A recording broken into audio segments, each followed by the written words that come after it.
Steph Curry continues to prove why he is much watched basketball. In the entire association, there's one of Steph Curry. Let's talk about it. This was one of the matchups because when it comes to the Golden State Warriors for the last 4 or so years, it's always been the Golden State Warriors are age versus the young blood, especially during the Kings. I don't even know what you want to call it, beef or whatever. It was just like, oh, this is the younger version of Golden State, which now proves nowhere even close, and people should stop saying that because Golden State really was one of one, and even before KD era, and now you have it again with the Rockets, and the Rockets and Warriors really don't like each other, and the history runs, it's deep, it goes all the way back to the James Harden era. It goes back even to 2022 when Ime Udoka refused to do anything but drop coverage on Steph Curry.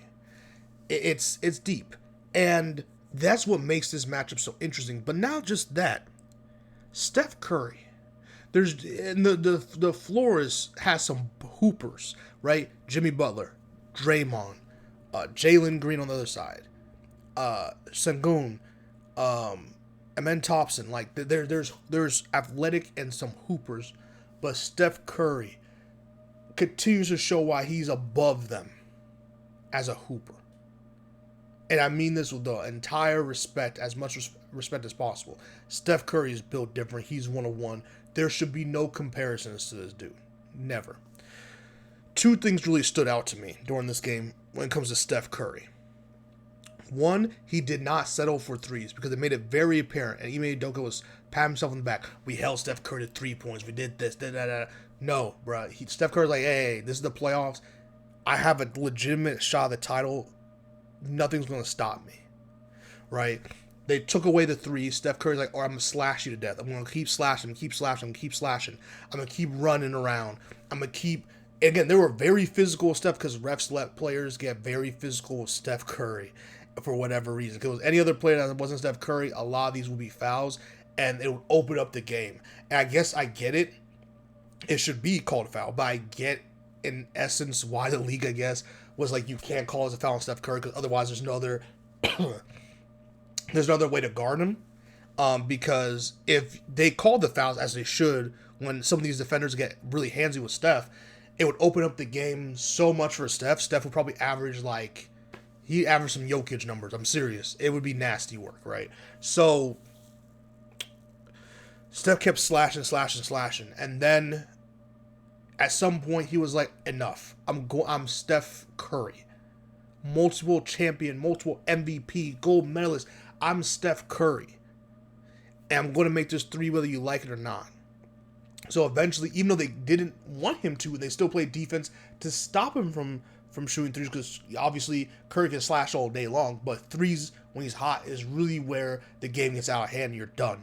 He was like, all right, I'm gonna start making, and really it wasn't Rocket's fault. It's just Steph Curry is better than you. He's better than your best player on your team. That's just what it is. He's better than most Hall of Famers in your organization.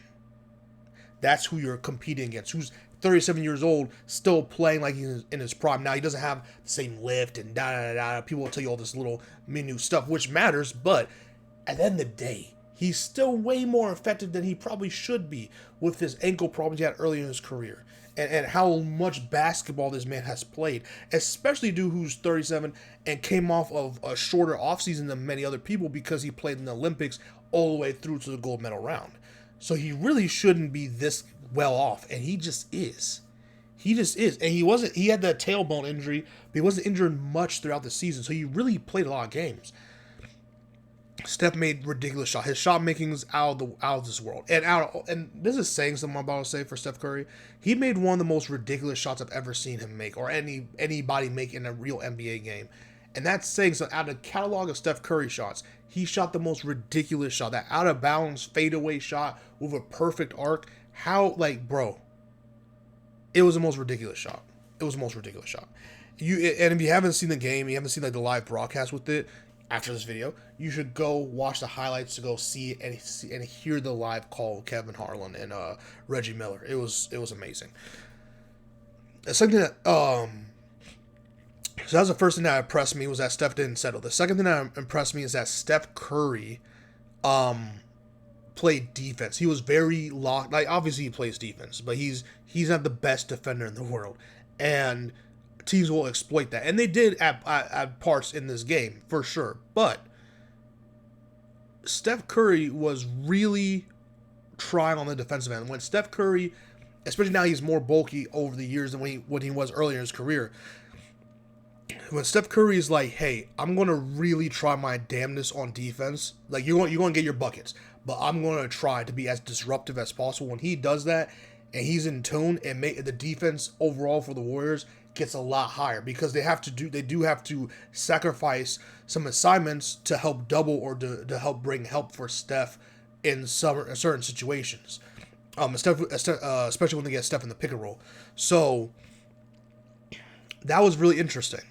It was really interesting. Those two things really impressed me about Steph Curry this game. Jimmy Butler did his thing. Jimmy Butler is a hard-working human being.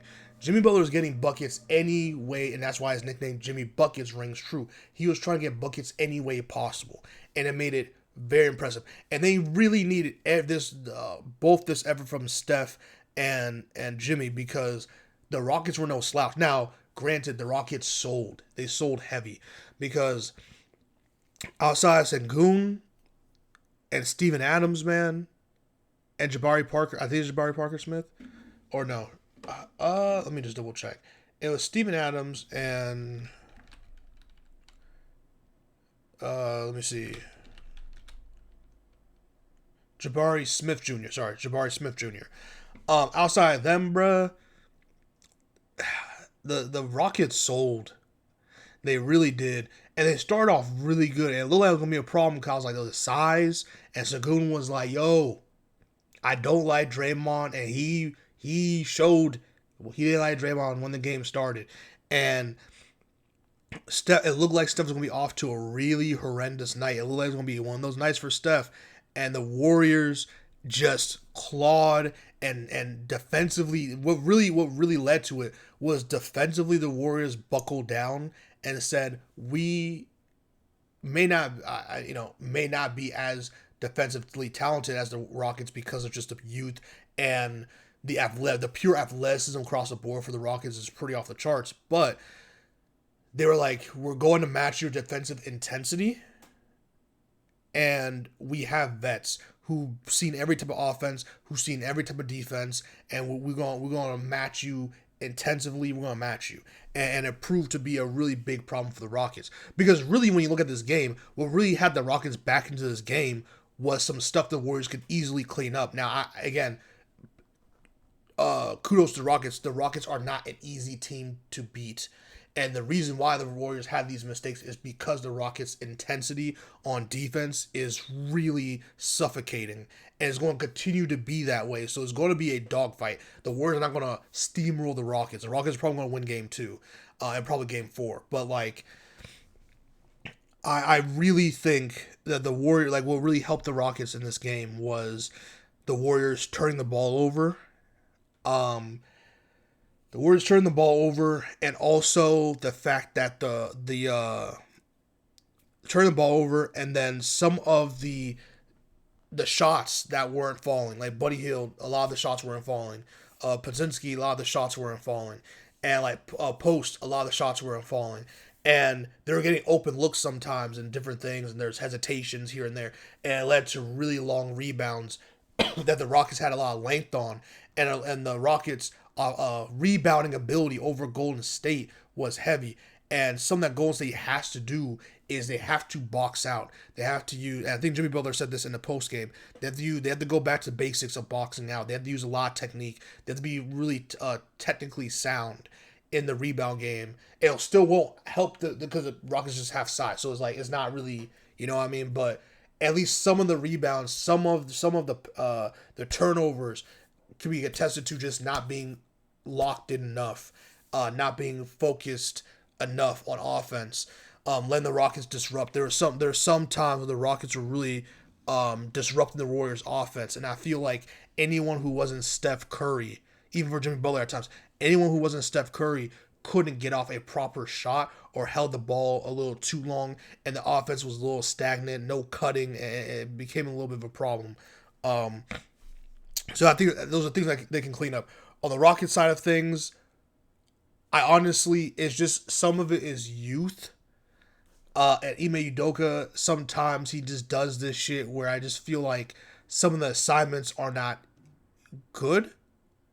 But they do have a chance. And it is just some of those floaters that Amen Thompson and some of the players were trying to hit that just couldn't hit. Fred VanVleet has to hit those threes. If Fred VanVleet can hit threes, even like a quarter of his threes he was shooting is a different game. Because they almost came back. And part of it was Fred VanVleet finally got something to fall. Amen Thompson got something to fall. Steven Adams, like, you got people involved. It's going to take a team effort. 1-2 people can't go off and the rest just stinkers because you're not going to be Golden State that way, because of the fact that Jimmy Butler and Curry by themselves can average, like, together combined, averaging like 60 points in a series. You're not going to be able to beat that because you will have pods, you will have Buddy Hield that can at least give you some points here and there, some steals here and there. Like, it's going to take a team effort for Rockets. If you let Golden State make it to where only 2 of your guys are on point, the Golden State's going to take advantage of that, because at the end of the day, they have 2 closers on their team that can seal the deal, where the Rockets don't even really have one. So it's going to take a team effort, but I do think the Rockets have a chance. But right now, Golden State showed that, listen, bro, you're at our mercy. We already stole a game. You're at our mercy. Like, comment, subscribe, and share. I'm really excited for the playoffs. I'm excited to dissect the Knicks and Pistons after tonight's game. That's going to be fun. And then Clippers versus Nuggets. I'm really ready to get into that after game 2 as well. Like, comment, subscribe, and share. See you on the next one. Peace.